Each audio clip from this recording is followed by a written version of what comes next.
Okay, I'm curious. How many of you thought that Kong Pao chicken is an actual Chinese dish? Well, you would be right. This is a dish that can be dated all the way back to the Qing dynasty. It is just not that sweet and sour chicken dish you see at Chinese buffet here in North America. So today I will be showing you what it actually is and how we eat it at home. And really, in my opinion, this is way better because you get that classic sweet and sour taste people love about Chinese food without the use of ketchup, additives, coloring, and it's just so much more complex in flavor. Let's start by walking you through the ingredient list. Okay, we're using 3 chicken drumsticks.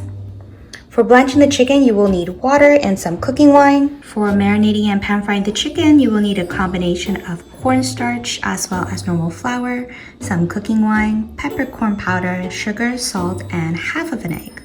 The 2 most important seasoning in this dish is dry chili pepper as well as Sichuan peppercorn. This is what gives this dish its signature taste and what makes this dish. One key step you have to do to extract all the flavor from the chili pepper is to snip them and to sort of dump out the seeds inside of it so that it's not too spicy.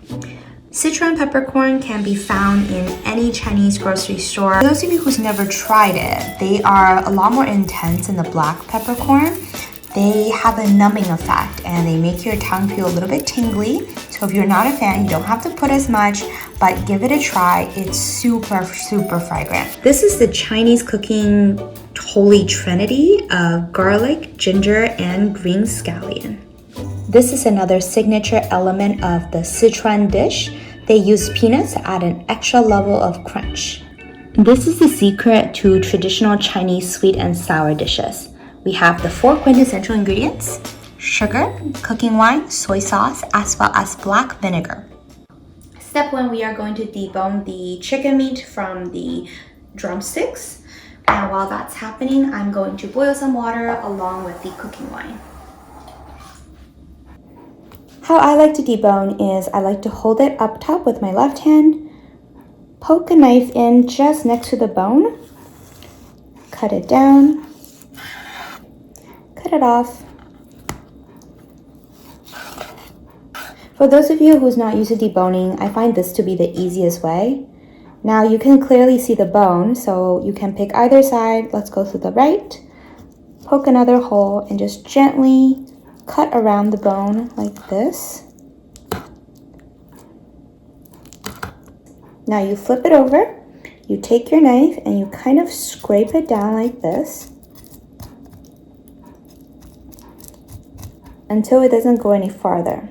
And you can use your other hand and just kind of give it a pull. And all you have to do now is to give it a gentle slice. And ta-da! That's 1. So we're gonna do this again. So find the meatiest part, take your knife, kind of feel for the bone. So I know the bone is right here. So I'm going to just poke at it, slice it down.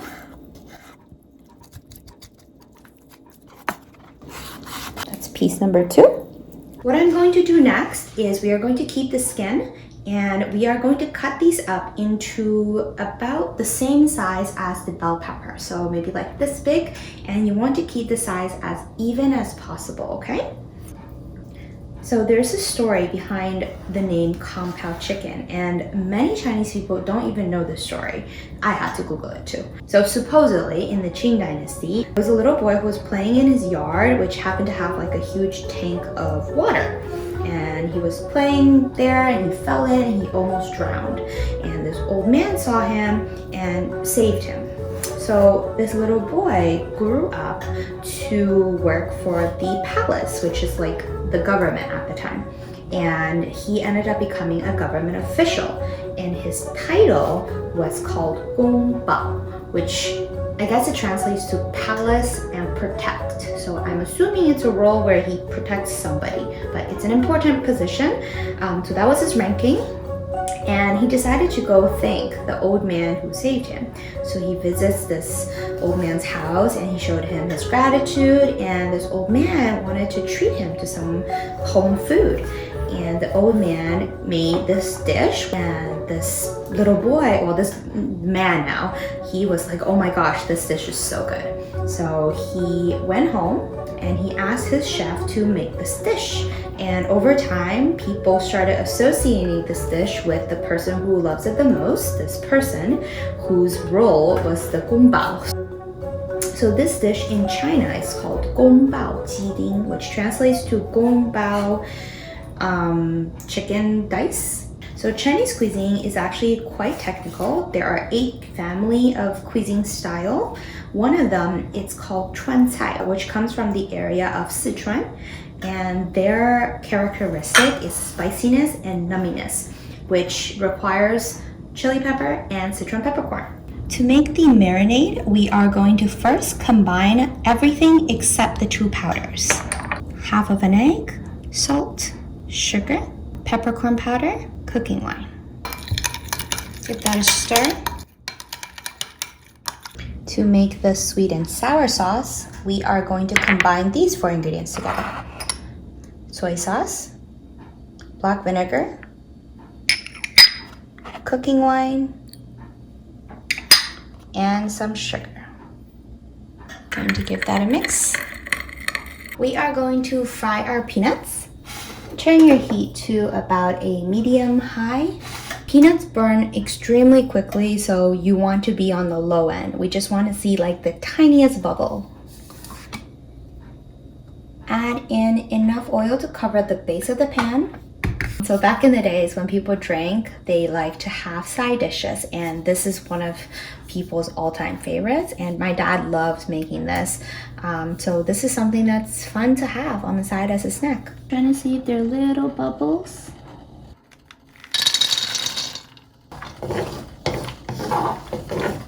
See, I don't know if you can see on camera, but they're very tiny little bubble in the oil right now. So that's a good temperature. On my element, I'm on about a 3 right now. So these are unshelled peanuts. If the temperature is too high, the outside will definitely burn and the inside won't be cooked.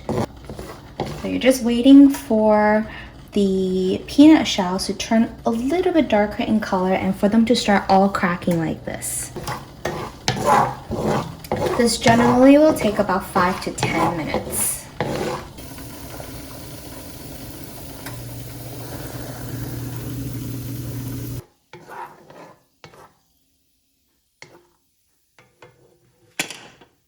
I have this now on the absolute lowest so I can go to work on my chicken. When the water is boiling, you can put in your chicken. We're just leaving them for a quick blanch. Very quick blanch, just so that the chicken is slightly cooked and you want them to contract. This will allow the meat to be really juicy later on. We are going to make sure that it is very dry so that it won't splash when you fry them. Pat out some kitchen paper. All right. And you just want to put it into your marinade. Give it a good mix. The egg white that was in this will also help keep this meat very juicy and tender. Let's go check on our peanuts. I think these are almost ready. How you can know for sure if they're ready is you can take one out, and if I can just get it out, set it aside, let it cool a little bit because it's extremely hot right now, but you can taste it. If it's crunchy, it's ready. All right, I'm gonna give this a taste. The middle is still very soft. Okay, so it's not ready yet. I'm gonna turn it up just a little bit. Okay, so as you can see, some of them have split open and they have all sufficiently darkened in color. So I'm just going to take these guys out. Okay, the peanuts, we're going to let them cool. They will continue cooking with the remaining heat. So just set that aside. And we are going to work on our chicken again. So we left the oil in the pan because we are going to continue using it. We are going to combine the 2 flour and give it a good mix so that every piece is fully coated. And you're really looking for a dry texture. If your chicken pieces end up looking too wet, kind of like a wet batter, just add a little bit more cornstarch. The citron pepper powder in here makes it smell so good. I took a little bite of just the chicken earlier and it's really, really yummy. If you don't have citron pepper powder, you can use citron pepper oil. They should taste similar. Okay, so I think it's a little bit too wet, so I will add a little bit powder just to make sure that it's extra crispy. You might want to get in there with your hands because I'm finding some pieces are sticking together like this, so just separate them so that they're fully coated on every corner. It's kind of like making Chinese chicken nuggets. Okay, so this is ready. Let's go. Okay, this is the same pan as before. I have the heat on medium. We are going to just test one. Perfect. Make sure that they all have their own space, and then don't move it right now. You want it to get a little bit of crispiness on the outside, the bottom, and then you can move it. So we don't want the oil to be too aggressive, just tiny bubbles is fine. Okay, the bottom is getting a little bit more crispy. Okay, now we can start moving it. The way they make this dish at restaurants is they have to deep fry these chicken, which, you know, usually isn't the best when you're at home. Okay, so every once in a while, give it a flip, but you do want to give it some time in between to just sit and relax. Ooh. Kind of similar to the pork chop noodle recipe. The coating on the outside is what's going to suck in all the flavor of the sweet and sour sauce later. This is ready. We will take it out of the pan, and once again leaving the oil in the pan because we will be using it a third time. So this oil is full of flavor. Okay, the next step, we are going to add in the chili pepper as well as the peppercorn. So keep the heat relatively low, maybe on a 3. You don't want to burn these either. This is one of those dishes that you really should eat with chopsticks because you have to pick out the pieces of chicken. It's really an interesting characteristic of Chinese cuisine I've never thought of before. Okay, I'm gonna add in a tiny little bit more oil.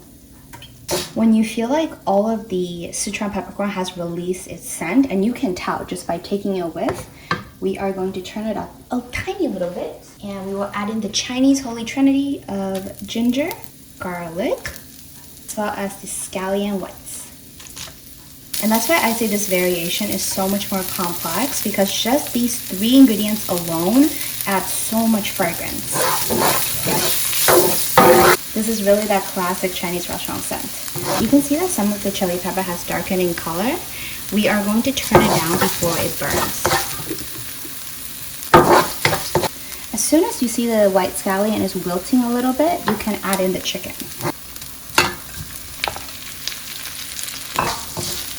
We are also going to add in our bell pepper. We're going to add in our peanuts. And finally, we are going to add in our sweet and sour sauce. At this point, you can turn up the heat a little bit just to let the sauce kind of get sucked into the meat. We will sprinkle on our green scallion. Look at how beautiful that color is. Okay, and of course you have to taste. So let's go for this guy.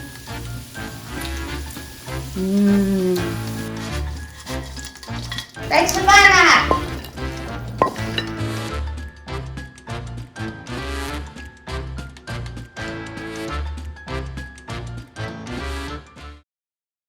好吃，真的是有那种川菜感觉。